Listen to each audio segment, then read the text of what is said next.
Hey there, Taurus, and welcome to your March 2020 tarot reading. My name is Kayleigh Jean, and welcome to my channel. I do these creativity forecasts for anybody who is working on their self-expression, their art, business, entrepreneurial enterprises, spirituality, even in personal growth in any form. So if those areas of life are intriguing to you, I encourage you to keep watching. You can use this reading for your sun, moon, or your rising sign. So you can also check all three if this one doesn't resonate, and also keep in mind they are general readings, but what I tend to hear from people is that they make more sense at the end of the month, particularly if you hear it at the beginning and it doesn't really ring a bell. Come back at the end of the month, you may start to see some really interesting alignments between your life's themes and what's presented in the cards. Okay, Taurus, while I was tuning in for you, I was getting this, first of all, this impression of just feeling a little tired. So I don't know if you've just been feeling a little burnt out lately or a little bit tired, or if there's just a lot on your plate and there's been a lot of action. But I do feel like March is going to present you with an opportunity to either rest or to benefit from either like labors and efforts that you've put out in the past, or the efforts and the generosity of someone close to you or someone else, okay? And the message on that is to be willing to receive that help. If it's coming from somebody else, it's not your job, Taurus, to always be the giver. I feel like March, there's going to be an opportunity for you to kind of allow yourself to, benefit from, maybe if you've done favors for a friend in the past, maybe they want to repay you this month, or maybe, if you've worked really hard and you've put together a nice chunk of savings, or if you work at a company, maybe you have worked for a long time without taking any paid vacation time. March, you might feel like, all right, you know what, it's time to start using some of those paid vacation days, or it's time to at least plan something like that, okay? So whether it's your own efforts that you're being able to benefit from, or it's, the generosity of someone else that's sort of coming back to you, I feel like it's important for you to allow yourself to receive and allow yourself to relax in March, okay? The other thing that kept kind of coming through was like an image of like flowers in a meadow. So this, as I was kind of tuning in, I started to feel the energy of the quote from the Bible. It's a verse. I think it's a couple of verses actually, but where essentially Jesus is quoted as saying, look at the lilies in the field. They get everything they need without toil or spin. And God provides for them essentially. And don't you feel that you're part of that? Like, don't you know that you're part of that? And so that's kind of the message that I feel for you, Taurus, is like, if you have a hard time receiving from others, or even like paying yourself back for your own efforts, or just receiving from life, if that's a pain point for you, if you're always wanting to be the giver, if you're always the fixer, or if you're always just turned on with like thinking and being active, and not necessarily in that yin receiving place, I feel like it's important for you to recognize that you're part of the world, and the world needs nourishment. Everybody needs nourishment. Everybody needs to rest, and you're no different. So just keep that in mind, Taurus. And I think that you're going to get a lot of benefit out of this month of March if you give yourself that room to breathe, essentially, that space to just kind of be in your zone, going at your own pace, and resting, and also receiving the help from others. So let's take a look at your cards and we'll get some more information.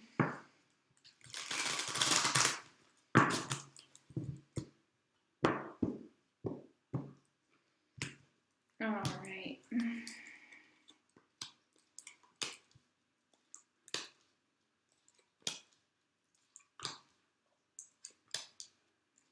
This is a Radiant Wise Spirit Tarot. I'm loving this deck. I think it's so beautiful. And there's a link below to Taurus. All right, and I'm also going to get you a Bob Ross message because I think we can always use a little bit of Bob Ross, especially in these creativity readings. I feel like his spirit is so strong. Okay, wow, so we've got Dragonfly crossed by the Tarantula. Fascinating.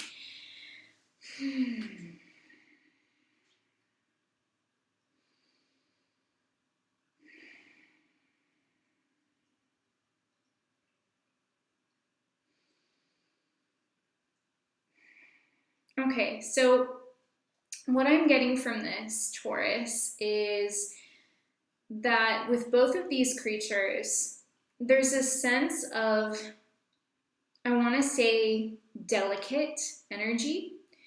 I don't know, like I said before, if this is because you've been feeling maybe a little tired or burnt out, or you've been kind of pushing yourself a lot, or if this is because there are maybe some things going on in your personal life or just in your inner life that you've been sort of processing. This year of 2020 has started off pretty intense for a lot of people.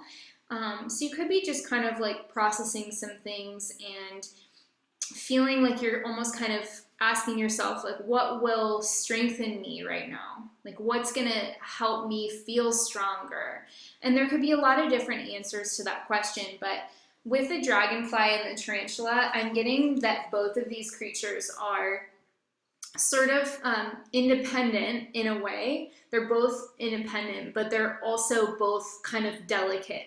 And so there is this sense of, I want to say, timing in all things. There's a sense of divine timing in all things for you, Taurus. There's a sense of really putting yourself at the center of your life right now. And I'm saying that, but I don't necessarily completely know what that means for you, whether that's in your personal life or your, career or whatever. But I feel like there's this feeling of needing to really align yourself and center yourself in March so that you can allow the natural next phase to unfold, which is the Dragonfly. So the Dragonfly has an incredibly interesting life cycle for 4 years. The Dragonfly is underwater and living in water.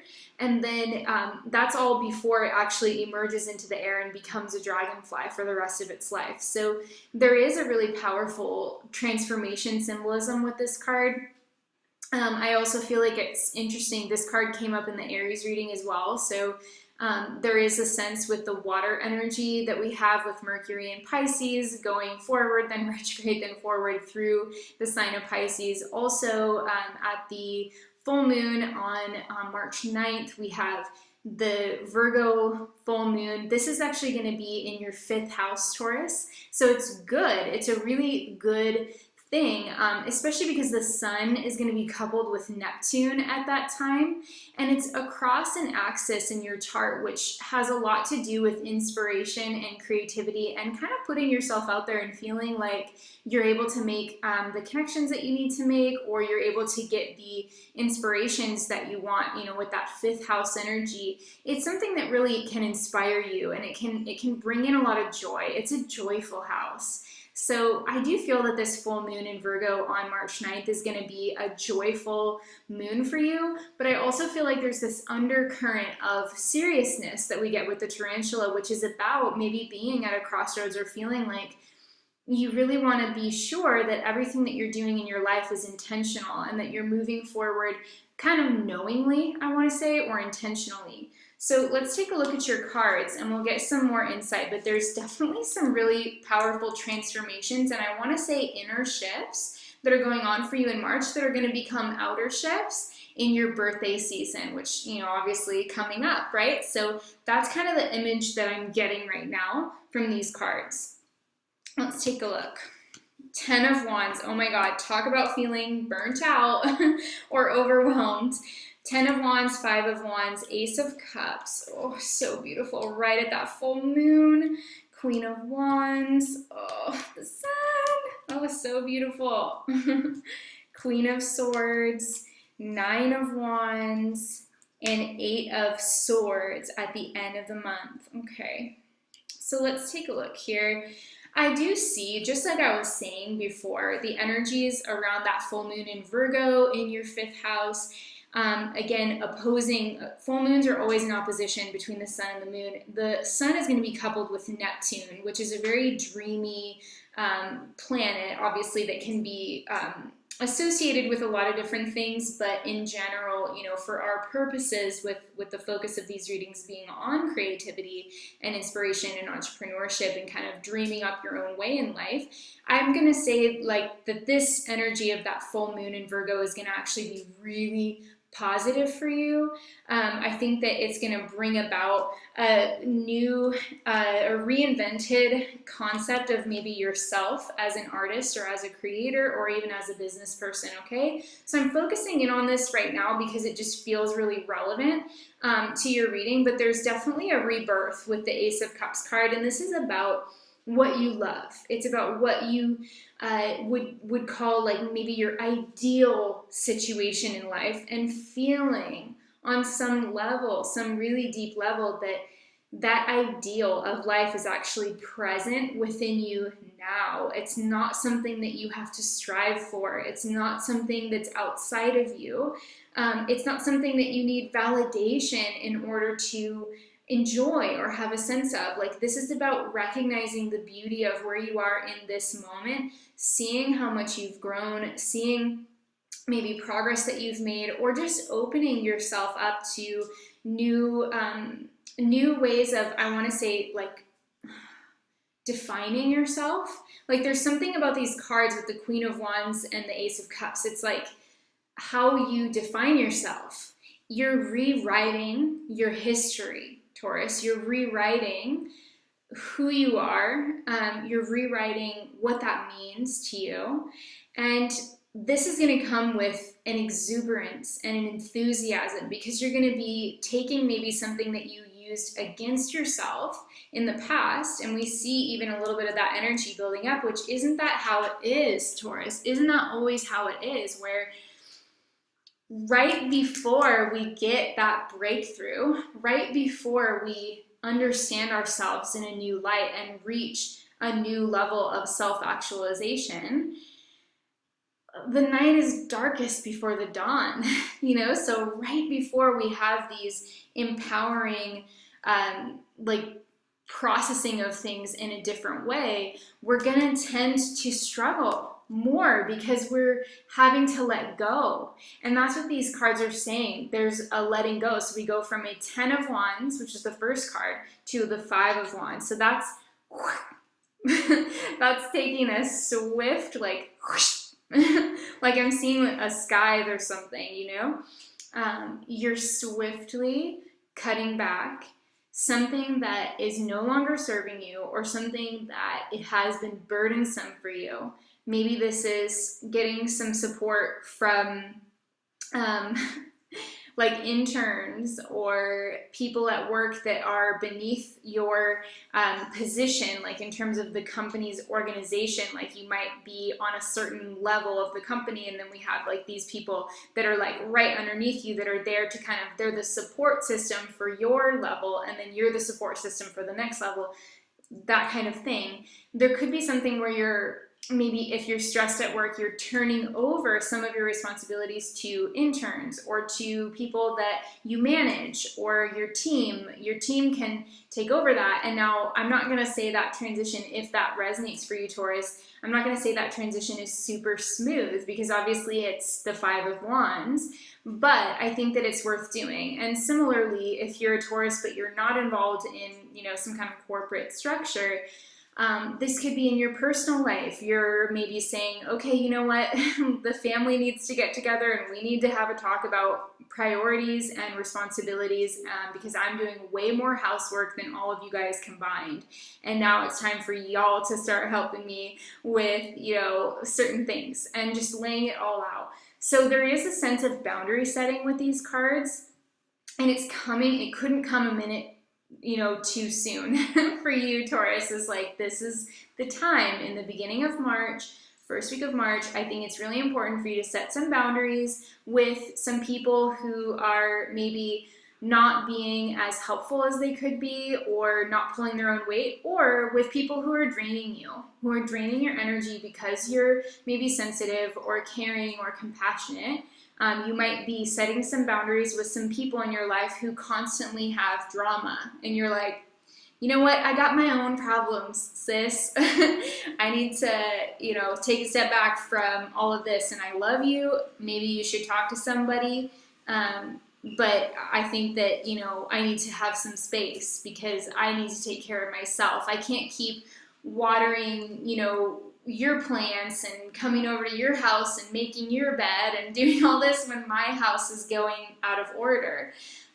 So that's kind of the energy that we're seeing in the beginning of the month, is recognition of a situation that needs changing, being willing to ask for the changes or incite those changes and actually receive and stick to the changes that you're asking for, not reverting back into your old ways.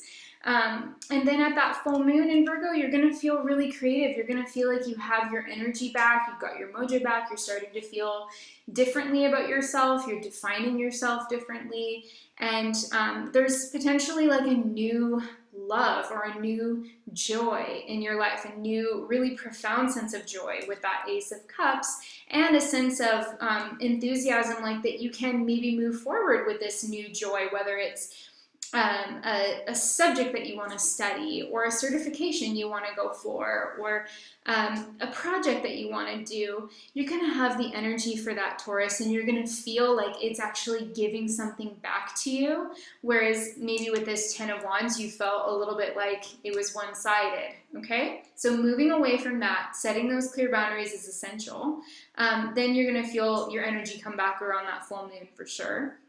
Now, the third week of March, we've got the Sun and the Queen of Swords. So again, boundary setting is really important, Taurus. I do feel in this situation that the Queen of Swords is representing a quality, not a person in this reading. However, since this is a general reading, it could be a mundane energy of an air sign person around you who may be helping you in some way, mentoring you, or giving you some advice, or helping you with something intellectual, maybe like an editor, or somebody who is a writer, or somebody who has experience in a particular field, maybe a scientific field if you're involved in something like that. There could be that as well. And I am leaning toward, if this is an outside person in your life, like if it's not an aspect of you, I do feel that their influence is positive because it's coming up with the Sun, okay? So this is a confidence boosting person who's also very fair. So you can trust what they have to say, because you know that if they were not happy with what you're doing, or if they felt like what you were doing was coming up short, they would have no problem saying that.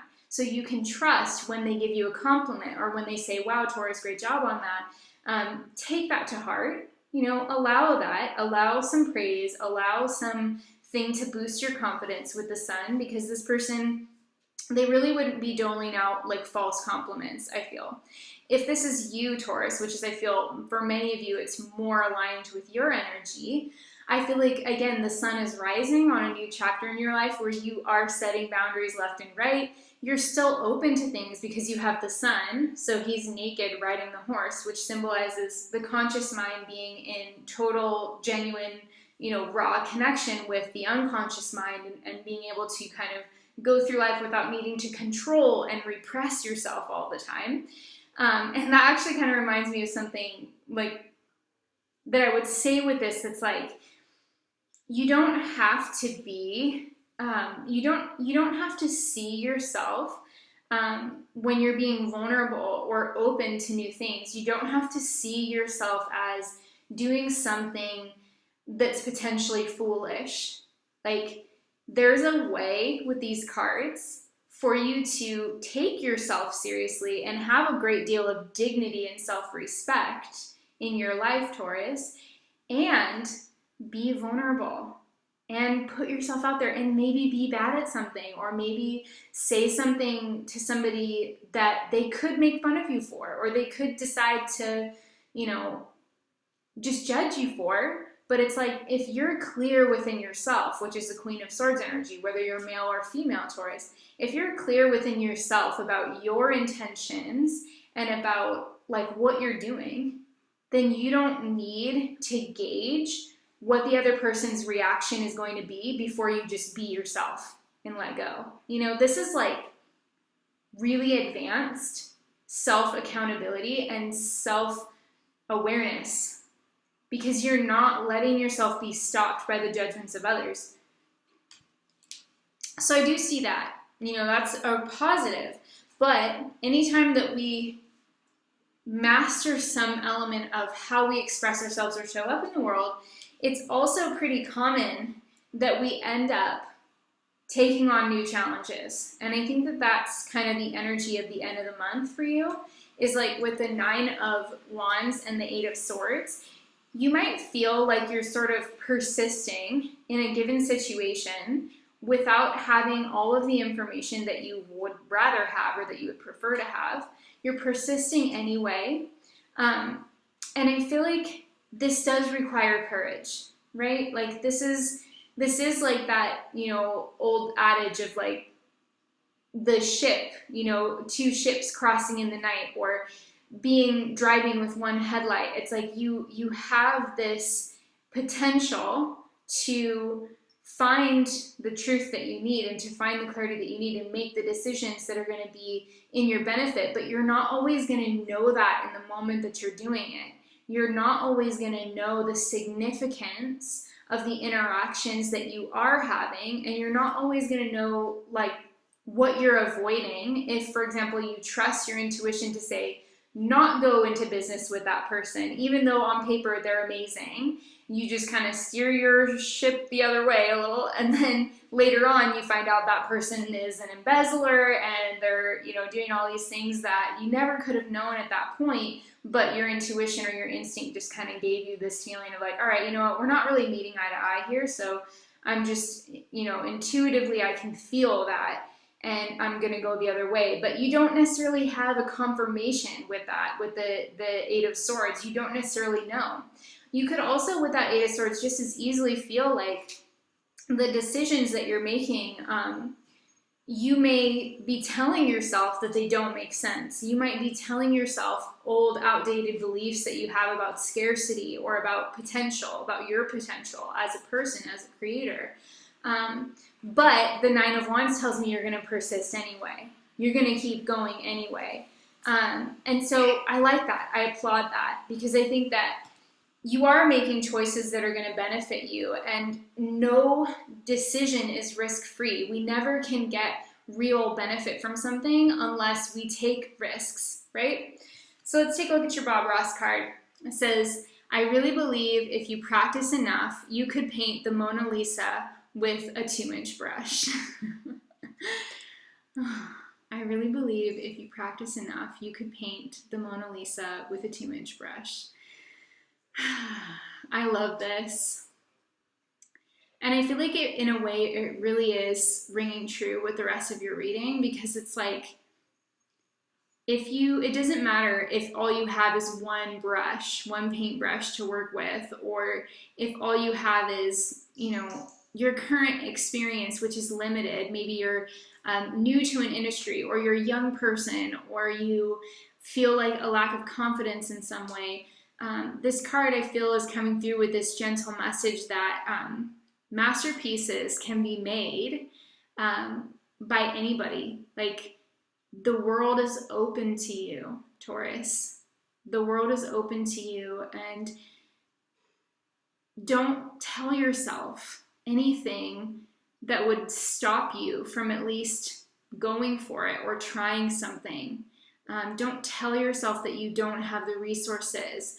Look for what you need instead. Start asking a better question. You know, instead of like, why can't I do this? Start asking, how can I? Because I feel like you're going to have more energy, especially after that full moon in your 5th house in Virgo. you're going to have more energy, you're going to have more oomph. And I think that if you use that inspiration, maybe listen to some good music, get out there, do some fun things, act a little spontaneous, I think that you're going to get the inspiration that you need to move in the directions that are going to actually be fruitful for you. But you just have to keep taking those steps, keep trusting the path. That is what it's all about, is just trusting and continuing to take those steps forward, even when your rational mind might be saying, I don't know what the hell I'm doing, you know? Because you do. Like, on a deeper level, you do. This is what success is, you know? It's not flashy all the time. It's not glamorous. It's not, it's never a guarantee. But with persistence and commitment, I really believe that anything is possible for you, Taurus. So I hope this reading gives you some reasons to trust yourself moving forward. Please let me know in the comments if you got something useful. If you did, you can leave me a little heart emoji, or just write heart if you don't have emojis on your keyboard. And you can also give this video a thumbs up as well. That really helps me to know that these readings are beneficial. You can share this video with a friend. You can subscribe to notifications. Also, I am doing more astrological insights on my newsletter, so if you're interested in that, I will put the information below to get on my free newsletter. I'm putting out astrology updates for just things that I see coming up in the sky that are important, and I'm doing also some by sign particular insights. So if you want to get on my mailing list and check that out, I will put that below. Thank you so much for being here, Taurus. Sending you tons of love, and I will talk to you next time. Bye.